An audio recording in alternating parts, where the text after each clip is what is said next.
USS Constellation. There's a grand lady in Baltimore who has taken her rightful place as the Inner Harbor's crown jewel in the heart of the Chesapeake Bay. Welcome aboard USS Constellation and enjoy your visit to the historic sites of the Chesapeake Bay Gateways Network. I'm here with Chris Rossum and Lou Linden. You sailed from Baltimore, Maryland to Baltimore, Ireland, and you did this by yourself? I did. And whatever prompted you to do such a thing? It is something that I've wanted to do for about 40 years. When I first got into sailing, I read a book called The Incredible Voyage by a British fellow named Tristan Jones, who actually acquired a 23-foot boat, sailed it across the Atlantic, had it trucked to Lake Titicaca, having already sailed in the Red Sea, so that he could say that he had sailed at the lowest and the highest points on the planet. And then he proceeded to drag it to the headwaters of the Amazon and take it down the Amazon back to the Atlantic. Now, almost everyone who knows him will be quite happy to admit that Tristan Jones is not necessarily a person to let the facts get in the way of a good story. However, there is plenty of evidence to suggest that he did actually do this. And when I first encountered it in 1979, my first reaction was, I could get a 23-foot boat. I could do that. And, you know, always wanted to do that, but as they say, life happens. I wound up getting involved with traditional ships. That took a couple of decades out of my life, and ocean racing and this and that and various things, until finally about a year and a half ago, after 25 years of wheedling, whining, and cajoling, my wife finally said, "Oh, go ahead, kill yourself, I don't care." Once, only once. And that was the beginning of the adventure. Okay, and tell us about this vessel that you used. Barry Duckworth is a 1976 Hallberg Rassy Rasmus 35 sloop. It's a fiberglass sloop. That means it has two sails, just a jib and a mainsail. My wife and I have sailed it back and forth across the Atlantic several times 25 years ago. And so it's a known, proven quantity. It's a very well-built boat. It's made for blue water? Well, it was really designed for the Baltic trade, for the German market. It's built in Sweden, and it was very successful. They wound up building over 700 of them. And I was very surprised. We discovered it abandoned in a fishboat marina in Upper Galveston Bay. And when we got to Europe 25 years ago, people were very very impressed. Thought we must be very rich because we had a Hallberg Rassy. It's sort of the Hinckley of Europe, and so it's a very solid boat.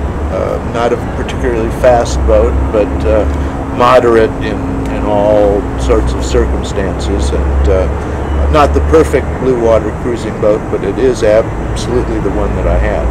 So Chris, did you have any involvement with this voyage? Just following Lou and his, positioning online. We could follow him along on our computers, so sort of following along and enjoying the trip vicariously until he finally arrived in Baltimore, Ireland, which actually happens to be one of my favorite places on the planet. I've been there several times, and actually sailed there many years ago on the first Pride of Baltimore, and that was another Baltimore to Baltimore voyage, I'll say. Yeah. And when we sailed there on Pride, we arrived with great fanfare and spent a wonderful 10 days in Baltimore, Ireland, which I would recommend visiting there to anybody. Wonderful place. It's a wonderful place. It's very small. But it's got some of the most friendly people in Ireland right there, and great pubs. A great pub. Yeah.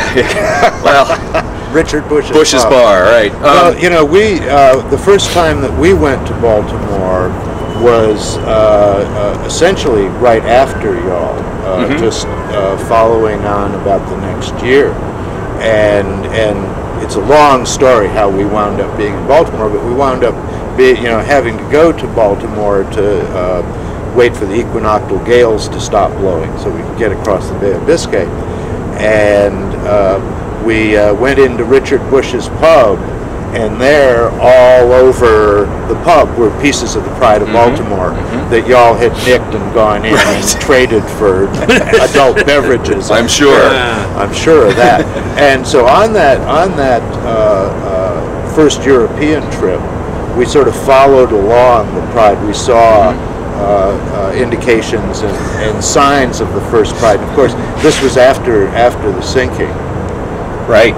So it was very eerie. And of course, our boat is named Barry Duckworth, and Barry was the ship's carpenter on the first Pride when she went down all those years ago. And so there's this whole connection between us and Baltimore and the Pride, and also another connection being that Jan Miles, captain of Pride of Baltimore II, was doing weather forecasting for me. Right. And so I'd call in the Maritime Mobile Net on the ham radio every night, and they would read to me the latest email from Jan telling me where to go the next day. And it was sort of like the puppet master. He'd say, go northeast, go northeast. He'd say, go southwest, I'd go southwest. And Michael Ford, my partner at Yellow Cap, was watching the progress, and he told me, he said, I noticed that somehow you always seem to miss the nastiest bits of the weather. I said, that wasn't a coincidence. That was having Jan get up at dark 100 every morning and go over the weather charts. So Lou, you left from Baltimore? Left here actually on my mother's birthday, June 12th. Sailed down to Norfolk, made it to Norfolk in 24 hours flat, which was pretty amazing. That was the day that all the big gray boats and all of the tall ships were coming in last summer as we were going out. And we picked up that wonderful, about 12, 15 knot northerly, and it just carried us all the way down there, wing and wing. It was really quite remarkable. Spent 10 days, I believe 10 days in Norfolk, repairing this and that, provisioning, and then launched off on the 22nd of June. And so you're sailing across the Atlantic. Were you at the helm the whole time? Oh no, I hate steering boats. Boring. No, I have, my boat has a self-steering gear. It has a monitor self-steering gear. And does that work off the wind or off Yes. the compass? Off the wind? Yeah, it keeps the boat in a constant relationship to the wind. And, generally the ocean, the wind is a more steady thing than we're used to on the land and around all sorts of things like buildings and like that. So generally you can set it, and then you just have to keep an eye on it, keep an eye on whether the wind shifts. Failing that, I have an autopilot that hydraulically turns the rudder, which I use when the engine's running. And that works off the compass, right? Yes. I was beam reaching most of the time. That's which nice. is to say the wind was on quarter. Well, it is, but when you're in an 8 or 10 foot seaway, what it means is that occasionally it'll just pick the boat up and move it sideways. Under those conditions, you have to do everything while you're hanging on, which means you're hanging on with one hand, and you have one hand to do whatever else. One hand for the boat and one for yourself. Basically, my major cooking vessel was a pressure cooker. And the wonderful thing about a pressure cooker is you can lock the top on it. So when that being thrown across the cabin thing happens, it doesn't get dinner all over the cabin because it's locked on. Maybe hot and nasty to hang on to, but not quite so messy. So you ate a lot of stews? Yeah, I guess all sorts of, various pasta kind of things and rice kind of things. Primarily using, fresh food the first week or two or three. First week or two. One of the things I discovered is that you can no longer buy block ice anywhere in the world. I could find not a single block of ice in all of Norfolk, which meant, I had to use cube ice in my icebox, which meant that all the ice was gone in about 3 days. Yeah. Food Network. Food Network, yeah. Ice sculptures. Ice sculptures, that must be it. I don't know where it all went. That's one thing that has gone and changed. And another thing that I really hate that has gone and changed is the end of shortwave broadcasting. It used to be when you crossed the ocean, you had, the BBC World Service, Deutsche Welle, radio everywhere, Radio Moscow, and you would hear some of the most entertaining and interesting things. Now, due to the internet, nothing. I bought a new shortwave radio to go on the trip. I got out there. I finally had some time to sit down and mess with it. There's nothing there. That must be why I thought my shortwave radio was broken.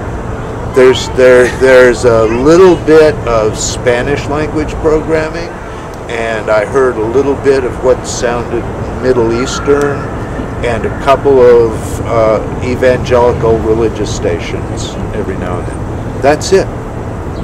The rest of it is gone, and it was a source of great sorrow to me, because I really enjoyed that the last time I was crossing oceans. Well, speaking of the internet, I understand that you kept your log of the voyage in a rather unusual way. Is that right? Well, the actual position was kept track of by the folks at winlink.org.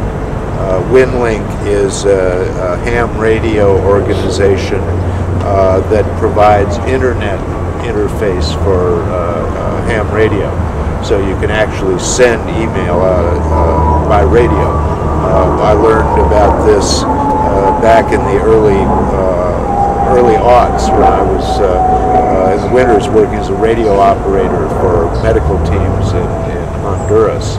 And we used it basically sending email from the jungle, and it really changed the way we did things.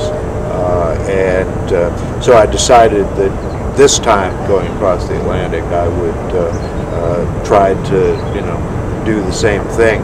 Unfortunately, the first day out, my equipment cratered, and so the email didn't work. And largely what I would do was call into the Maritime Mobile Network, and they'd read emails to me. And occasionally I would pass emails. And once I got to Ireland, then every pub in Ireland has Wi-Fi. And the only drawback is, of course, when you go into a pub to use the Wi-Fi, well, you have to buy a pint. Or if you have to do a lot of emails, it's tough duty. You have to do 2 pints, and it gets expensive and difficult. And you don't get anything else done. But so what WinLink does is actually they do it automatically if you're just working the straight email. But I was having people post my position on WinLink. So you could go to winlink.org and just type in my ham radio call sign, which is Kilo India 5 Tango Delta, and you could see going across that little comment, Latin line. And you said you chose your weather carefully. Well, you don't get to choose your weather. You get to choose how you're going to deal with the weather you're dealt. 2 days after, actually the day after I left Norfolk, Hurricane Debbie jumped Florida and got into the Atlantic with me. And I spent the next 10 days basically dancing with Debbie. And that was an interesting thing. How heavy did it get? It was not really terrible. I never, actually, throughout the entire trip, I never encountered anything that was life-threatening. Once again, you know, that was vastly aided by having Jan Miles work his magic and say, there's a big ugly thing that's going to be up here, so that means by Saturday you need to be down here to avoid that big ugly thing. And you communicated with him by single sideband or by ham radio? Ham yeah, radio. ham radio. Single sideband to the maritime mobile service net on 20 meters for the most part. And like I say, once the email thing failed, then we had to pull together a whole new system. And my good friend Laura Cutchins, who is a WinLink maven, and had been a radio operator with me in Honduras, started pulling resources together and was my major contact for a while, and then handed me off to a fellow in Florida who has an amazing radio station. And I'm absolutely sure that whenever he transmits, most of Central Florida, you know, the lights dim and flicker a bit, because we were able to communicate almost until I got to Ireland. I'd say within 500 miles of Ireland, and then I had to shift over to the British Maritime Mobile Net, and then they would all relay my position to WinLink, and then everybody here could look on the web and see where I was. It sounds like you did this non-stop then, is that right? Yes.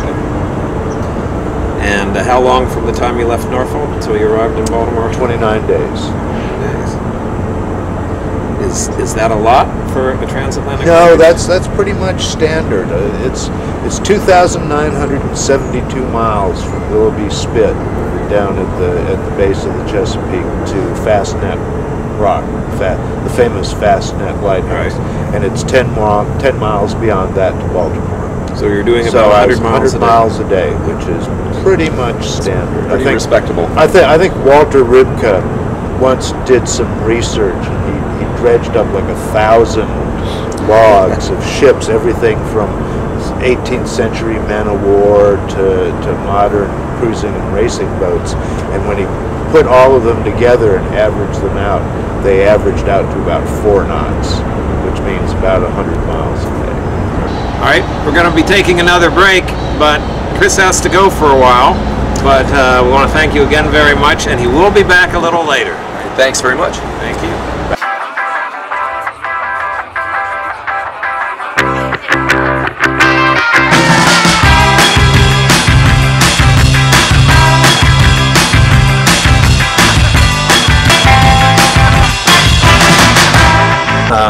Welcome back, everyone. So, Lou, did you get much sleep over the course of this voyage? I got enough. That's a question.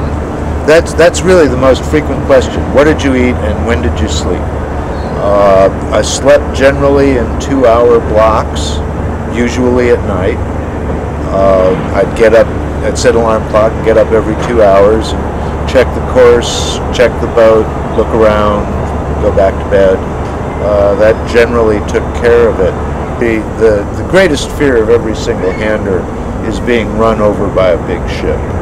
They won't even notice you. The greatest fear is having a big ship come into a port with your rig hanging on its bow or anchor. And that has happened. And you were in the shipping lanes? No. I made every attempt that I could to stay away from the shipping lanes. That being said, it's kind of difficult because the rum line course to Ireland is basically the shipping lane between the Chesapeake Bay and Europe.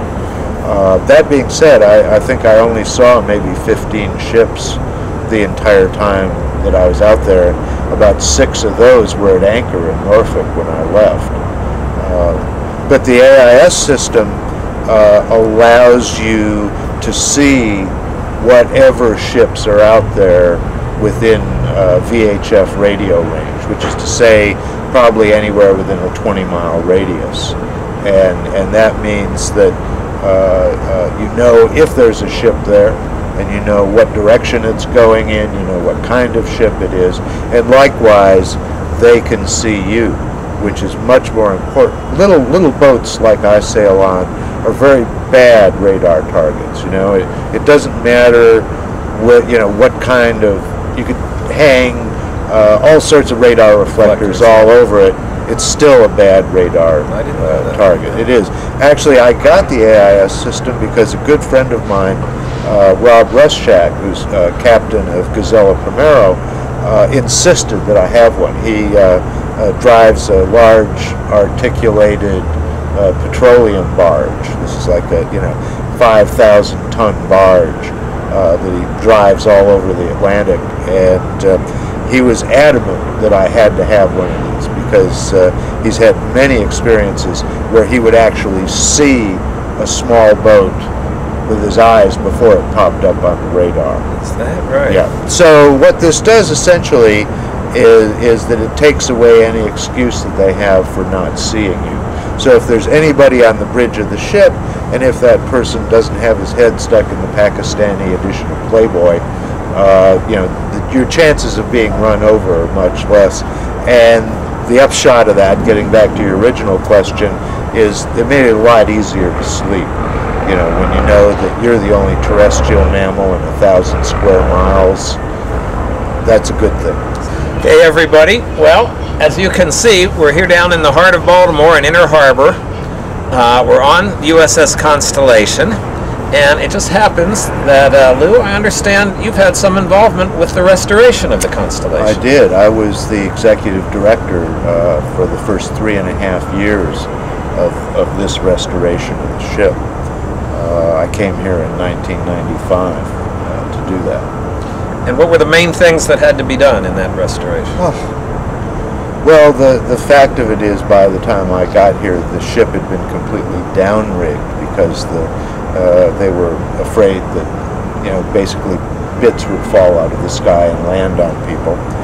The ship was hogged 36 inches. That means that its ends had dropped down from its midsection by 3 feet, and it was pumping about 6,000 gallons a day just to stay afloat. Wow. And by downrig, you don't mean that the whole masts were off? Oh yeah, everything was Everything gone. was down. Oh, Everything was gone. They had all been pulled out because they were all rotten. Everything everywhere was rotten. So you had to replace all that. What about the hull itself? You were talking about the... Well, the ships have a natural tendency to hog. If you think about it. And what does hog mean? Hog means that where the ends drop down from the midsection, so that the keel goes like that. By the like warping of the... Well, if you think about it, ships are supported by their buoyancy. Right. And their buoyancy is a direct function of the volume of water that's displaced. And if you think about it, ships are skinnier at the ends than they are in the middle. Sure. So there's more buoyancy in the middle supporting the ship than there is at the ends. So there's what they call a hogging moment, which is to say the weight of the ends pulling down because they don't have as much buoyancy to support them. So all ships have a tendency to hog. When they lose structural strength, then they actually begin to hog. So it actually changes the curvature of the planking? Oh, it twists the whole hull. And indeed, Constellation had been hogged for so long that they had actually built the hog into it in various repairs. And so all of that had to be undone. And you did that in dry dock somewhere? We did that over in dry dock number 5 over here on Locust Point, which is now filled in. It doesn't exist anymore as a dry dock. We were, I believe, the last ship ever to use that facility. And have you ever done any boat building yourself? Well, I've built small boats by myself, but I got involved with ship restoration with the Alyssa project down in Galveston in the 1980s. And what was the Alyssa? The Alyssa is a 400-ton wrought iron hull bark. That means she's 3-masted. She's square-rigged on the forward 2 masts. She's a typical small merchantman of the late 19th century. Would you call that a windjammer? Or? You know, it's a square-rigged ship. I have, basically, I guess I have the purist's problem with terms like tall ship and windjammer, because those are really literary terms. I see. But that they are, the modern currency. So I guess you'd call it a tall ship if you insisted on doing that. You were talking before about Tristan Jones. What about Joshua Slocum? Are you a fan of his? Well, he's the first person to do it. He was the first person to circumnavigate single-handed, and that was a very early reading. I mean, once I read Tristan Jones, that led me to Slocum, and it was very interesting. Later on, I spoke with my father, who was born in 1906, and he had read Slocum as a child. Is that right? And so was fascinated by that as well. We're going to be taking another break right now, and when we come back, I think Chris is going to come back and join us again. So we'll be right back. Let's see what happens when you come aboard Constellation. When you come on board, cell phones and everything don't work anymore. This turns into the 1860s, and you are back in time on the Constellation, learning what it was like to be here. People come on board and they get touched by this walking through history that they're able to do, and they're able to see the hammocks and see the officer's wardroom and sit in the captain's cabin. We fire the cannon, turn the capstan, and ring the bell daily. And we recommend the free self-guided audio tour. Well, welcome back, everyone. We're going to be wrapping it up soon, but Chris and Lou, is there anything you'd like to add to leave our audience with? Just one thing I wanted to mention was Constellation's role in just in 1880 when she delivered famine relief to Ireland, and in Ireland, in the port of Cove, just outside the city of Cork, or actually probably part of the city of Cork, there's an exhibit there called the Queenstown exhibit, and right in that exhibit is actually a picture of Constellation, not a photograph obviously, but a drawing, because this was in 1880 and photographs were sort of hard to come by then, although getting more and more prevalent. But she delivered famine relief to Ireland and was given the keys to the city of Cork by the mayor at that time. Captain Potter was given the keys to the city, and as far as we know, that's the only time the keys to the city have been given to anybody. And so they remember Constellation there still. And they were quite roundly entertained at the Royal Cork Yacht Club. They certainly were. Which is in Crosshaven. Where you spent time. Well, as a matter of fact, we watched the Olympic Star Finals in the bar of the Royal Cork Yacht Club, which is the oldest continuously existing yacht club in the world. Very good. Is there anything else you'd like to say? Oh, just, I'm going to be around for a few more months, then we have to go back to England and get the boat. The boat's still over there. You taking a crew this time? Nancy Sue said she's not going to be left behind again.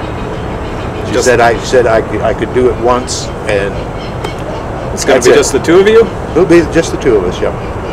Sounds like fun. It will be. Well, that's it for this week, folks.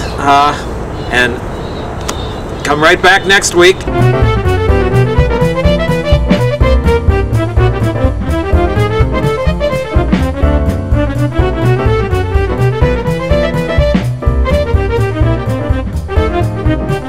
Thank you.